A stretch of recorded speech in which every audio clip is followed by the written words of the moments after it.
All right, so we're going to cover the state of the revolution, right? Like, its progress, its setbacks, the current score. I'm ripping.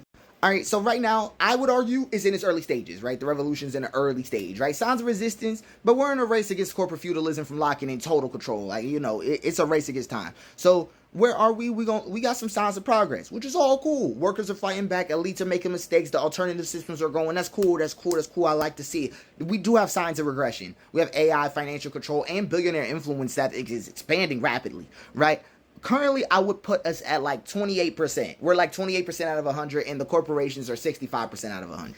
But we're going to go through the positive signs first. I don't want to hear no grieving yet, okay? So we have really some massive strikes going on. UAW, Hollywood, Amazon, Starbucks. They proven workers are no longer afraid to just shut down the industry. And the gig economy rebellion. Uber, Lyft, DoorDash, freelance workers are demanding protection, showing they won't tolerate being disposable. Because I want you to know that y'all were disposable.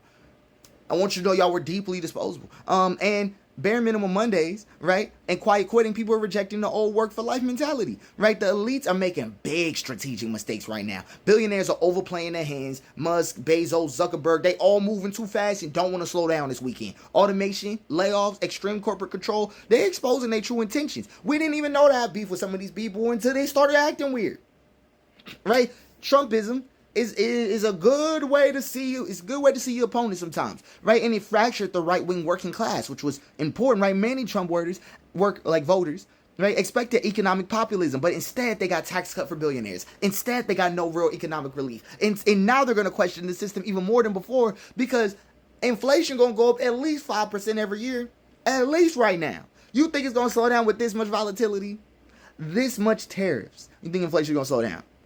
We were probably going to be up 16% by the end of the year. I even ran like math to determine how much we have left, like how much inflation percentages we have left until the revolution hits. But I'm not going to advertise that because it risks manipulating the message. But it is that trackable, right? The media and the corporate establishment underestimate people's distrust, right? Every time they try to gaslight people about the economy being strong, it actually fuels more radicalization. They were actually better off saying the opposite, right? And decentralized finance and local economies are growing, right? So more people are rejecting Wall Street, moving toward local trade networks. Cool. Instead of waiting for the government solutions, people are building parallel structures. Cool. There's a growing movement rejecting the idea of hustle culture in exchange for economic resistance. Momentum exists, but movement is not here yet. You see, right? We're pushing back, but we're not fully organized yet. That's the next step. But let's talk about our setbacks because we got some setbacks. All right, corporate and AI state control are replacing workers before resistance can form, right? This is a problem, right? The move toward cashless societies and digital ID systems is accelerating.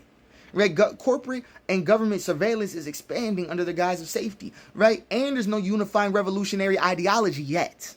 We're on the way, right? Workers are still divided across political and cultural lines instead of uniting around class struggle because hierarchy is just entertaining. People need to understand that. And it's cool to be entertained. You just shouldn't be entertained by your own life, right? The left and right working class are still distracted fighting each other, right? To see the common enemy in the fact that corporations are literally robbing everybody blind state by state. State by state. They really think nationwide is on Ohio's side, and even though that rhymed, it ain't never been timed. Oh shit! And many people believe that political parties will fix things, even though they both serve corporate interests at the end of the day, right? So the middle class is still in denial, but that's changing because I'm a big middle class resenter. I resent the middle class deeply, mostly because most of them not black, and I guarantee you once we hit demographics, it's going to look horrific. So the middle class is not our friends, right? They're still holding on to the idea that recovery's still coming, and they haven't fully accepted that their class position is gone forever. Because it is. It's gone forever. Any middle class job that they've been hyping up right now, they've been targeting directly for the past decade. Okay,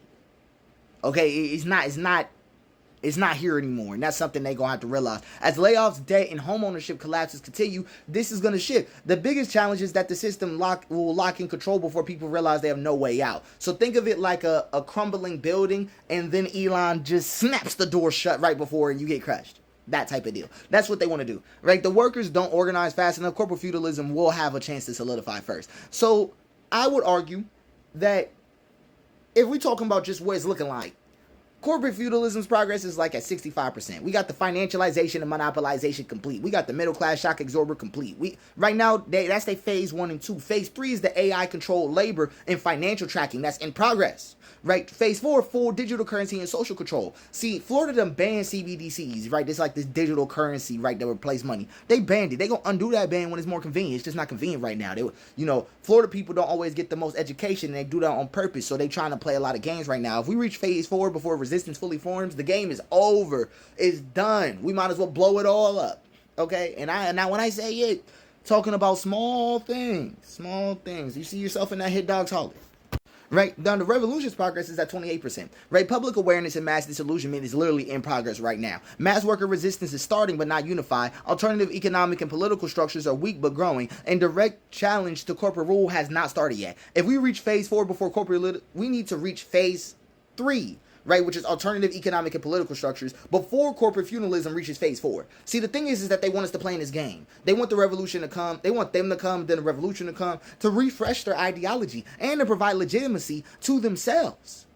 Right, like I can't be declared the big bad guy if no one's ever went up against me and I ain't beat them before.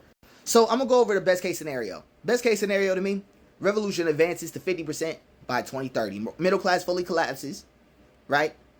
Radicalizing the working class, alternative economies economies emerge, right, reducing dependence on corporate systems. AI-driven control systems are disrupted by resistance movements, and a true revolutionary movement forms, not one tied to corporate or political elites like how Black Lives Matter was, right? We're a true one, right? If we hit 50% by 2030, we can still win. Worst case scenario, right, if they reaches 90% on their end by 2035, we cook, fighting for scraps, not freedom, right? Scraps. I'm talking about that type of shit you used to put in the little stick with the little sack, run away from home with 3 pieces of bread. I hope nobody's ever done that. I've never done that. I gotta stop talking like I've done that. But you get what I'm saying, right? Universal basic income will be used to trap people in permanent dependency. It is not a good thing. Do not advocate for that. And all financial transactions will be tracked and controlled by AI with no warrantless financial tracking, right? And workers organizing becomes nearly impossible just due to total surveillance. Okay, bump the free will, the surveillance, right? And the last remaining free markets and decentralized economies are outlawed, right? So, like what I said, scraps not freedom. The revolution is still possible, but I need people to understand that this is a real clock up here. And I'm hearing these ticks echoing. It got reverb. All right? Workers are waking up, but the system's accelerate control. The race is literally on. Right? Revolution is not inevitable, but it just depends on whether or not people get organized fast enough. And it probably will. Right?